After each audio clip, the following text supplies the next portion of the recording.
What is going on, people of YouTube? My name is Mikoyo. Welcome back to a brand new video on the FPL preview. It's a bit hectic. You'll see a lot of videos from me in the next 7 days, mainly because there's a lot of videos to get through. We've got 2 game weeks within the space of a week.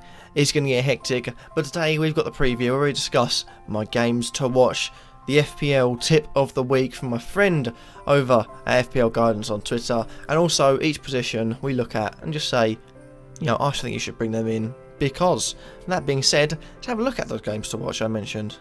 By the way, I'd like to apologise. It's quite warm for some reason here, so I've got the window open and there's hoovering going on within the house. So if you hear any of that, I do apologise. Everton versus Arsenal, though, is the first game to watch, and in fact the only game I've got from the Tuesday kickoffs. We've got Bournemouth versus Leicester, and Everton versus Arsenal.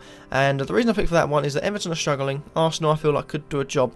But Everton are always a tough team to go up against, so be an interesting battle, that one. West Ham versus Burnley is my second game to watch. Interesting because Burnley away from home have been shocking this season. I think I've only scored once. I'm not 100% on that, but I'm pretty sure it is correct. And as far as as far as West Ham goes, they've been poor all round. I mean, they've got a decent 2-2 draw against Liverpool, who don't seem to be playing as well in the recent few game weeks. But it'll be interesting to see what outformed team, either Burnley's away form or West Ham's current general form, will take the hit, and which one will actually get a decent result from it.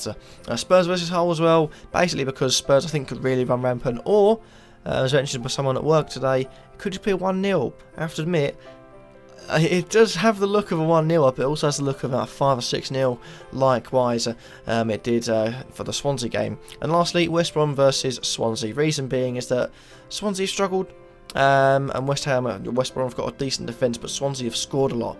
So it's going to be an interesting battle, that one. Could be a lot of goals again, could just be a few goals, 1 or 2 if that. So it's some interesting games, none of the big hitting sort of games, but some really interesting ones.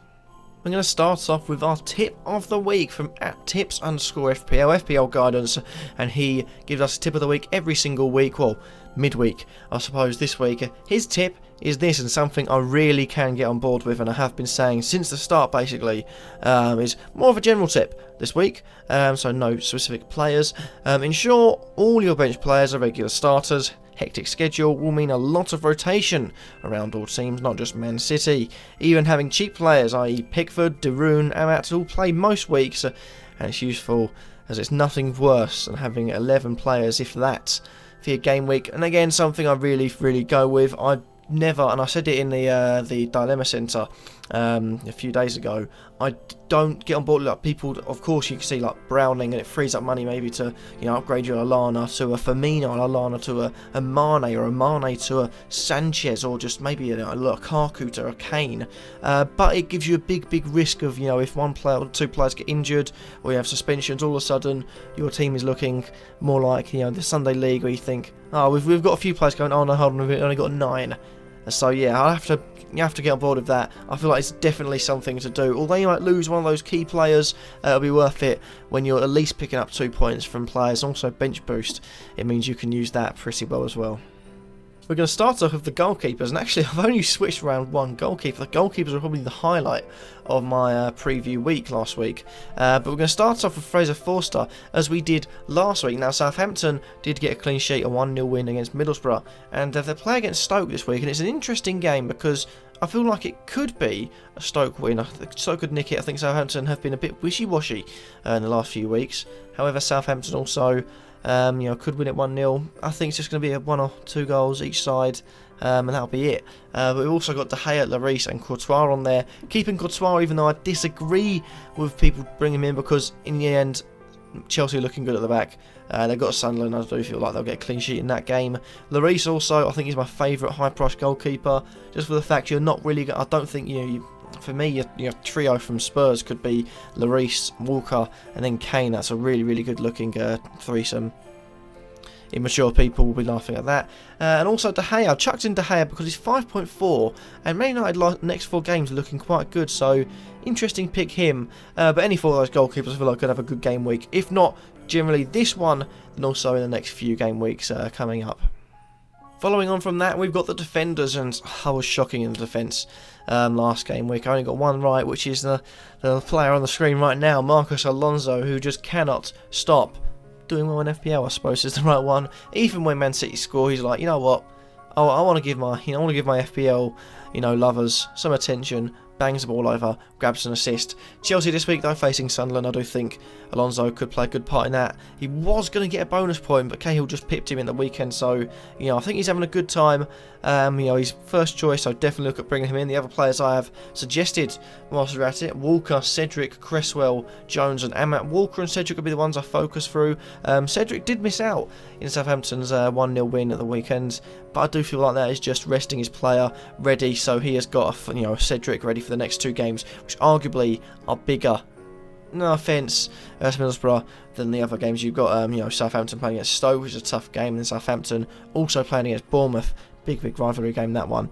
But Cedric is definitely one to have. Walker, he's good at attacking, he's good at getting clean sheets, and I feel like next 2 home games there will be some clean sheets and some attacking to do. It's worth noting that one. A few risks though. Jones, I'm not sure if he's going to start because Bailey's come back. I think like Bailey and Rojo, or just stick Bailey next to Jones. But then you have got the likes of Valencia missing through suspension, so Jones could be pushed out to the right back position. Who knows? Or have Rojo at left back, Darmian at right back, Bailey and Jones in the centre. I do feel like Jones will start maybe the next few games because he's been playing alright, to be honest, and I think he deserves a shot in the team. Amat is in there because he's cheap and he's playing, so to go on board with that, the tip of the week, ensure all your players are at least playing, is definitely one. But also the fact he's got a clean sheet, he's got a good chance of getting goals, maybe from corners, and like I say, the fixtures coming up for Swansea are looking good, so could be a few extra points there on the way. And also Cresswell, bit of a risk, not going to lie, but West Ham this week face Burnley, who've scored 1 goal away from home all season. Again, don't quote me on that. So I feel like Cresswell could get a clean sheet, also could attack down the left, get his wand of a left foot working, could also get some goals and assists, who knows. But yeah, some good looking defenders in there. On to midfield, we've got a really mixed bag. We've got Antonio of West Ham, we've got Sigurdsson of Swansea, Hazard of Chelsea, Ali of Tottenham, we've got Zaha of Crystal Palace, and Walcott of Arsenal. Starting off at the top with Antonio, I feel like he's looking pretty good, and I have to admit, I feel like I've written his price down, so please bear with me. And I haven't. £6.7 million for Antonio, considering he started at 7, is not too bad indeed. He's scored or assisted in, well, 3 of his last 4 games, so he's getting there. And West Ham's fixtures, the next 2, are looking really good, so Antonio's definitely one to consider. Talk about good fixtures, I think we've got to say Sigurdsson's looking good, and also Ali's looking good. They've got good fixtures coming up, so I'd say definitely be looking at them. Sigurdsson is definitely one to consider. He is a constant, and that is definitely what you need in your team. You've also got Hazard, big money player, hasn't performed or point-wise in the last few game weeks, but he's still getting those runs forward. It's just not happening for him. It will start happening soon. He's a big price to take out your team, so it's a big risk that you might have to take if need be. Taking him out, that's why I'm not taking him out.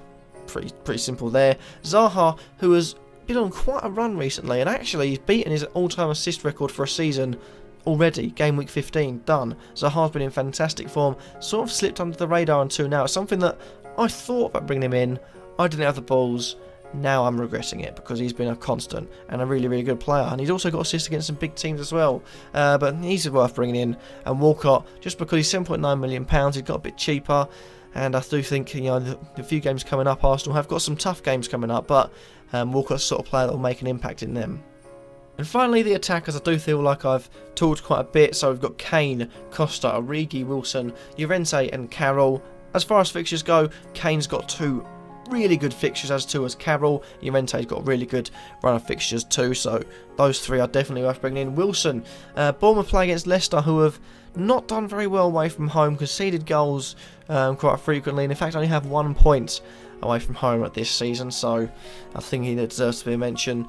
Costa comes in, he just can't stop scoring. He scores against big teams, just scores against small teams. It's not as if he's just scoring against small teams, he's scoring against everyone, and I feel like he's definitely a person to bring in. Also worth noting, if you do have in your team, he gets that final yellow card, gets that 1 game suspension, don't transfer him out, because if you're like me, I can transfer him out for 10.3, but he's worth 10.9, unless you are confident he's going to go down 0.6, which I don't think has ever happened in history. Don't don't bring him out because you're just going to lose money. I'm not able to get him back, and he's a striker that's in form. I doubt he'll get another suspension the rest of the season. Calling it right now. Lastly, we've got Divock Origi, who is in the team for the next few game weeks until Coutinho's back, obviously. He's scoring goals, 3 in the last 3, so why not bring him in? But that happens to be that for this video. Hopefully you've enjoyed. Remember to like, comment, and subscribe, and let me know, are you going for any of the players I've mentioned? What about the tip of the week? Do you agree? Do you disagree? Let me know in the comments down below. I do think it is a fantastic tip. As always, go follow him at tips_FPL, and let me know who you're transferring in this week, who you're getting rid of, and what do you think some interesting players will be, some shocks, who knows? Let me know in the comments down below. Thank you all for watching. Hopefully you have enjoyed. Remember to like, comment, and subscribe, and peace.